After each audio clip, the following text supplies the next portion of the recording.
Assalamu алейкум туғандар, қандайсыңар? Сіздер мен Базар Хабар YouTube канал туғандар. Сіздерге бүгін шул көріп тұрғаныңыздардай ушул жылқы сатуға шықты. Кенен көрсөтүп айтып беребиз. Сіздер болса назар салып, лайктарыңыздар басып тұрыңыздар туғандар.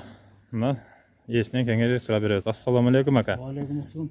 Ака, бұл жылқы жөнінде, пародалар жөнінде кішкене айтып бересем? Бұл жылқының пародасын айта тұрған болсақ, бұның атасы қырғыз жылқы. Атасы қырғыз жылқы. Енесі привозной бе. Енесі привозной бе туғандар. Жаш қандай ака бұның жашы? Bir жаштан өтті. Bir жаштан өтті. Кәлтатайда бөлілейік. Кәлтатай бөлілейік. Бөлілейік екен туғандар мұны. Bir жаштан өтті дейді. Мен өзі алғаныма бұны 2 ай болды. 2 ай. Чоң ат алып, ашаға ақшам жетпей қалды. Ашаға сатып отам бұны. Чоң ат алғаны бұны сатып жатаса. Бірақ ұрығы таза екен туғандар. Мұны алды артынан да тайды көрсөтіп береміз. Туғандар, мұны ақшасын қанша сомда отасы ака мұны?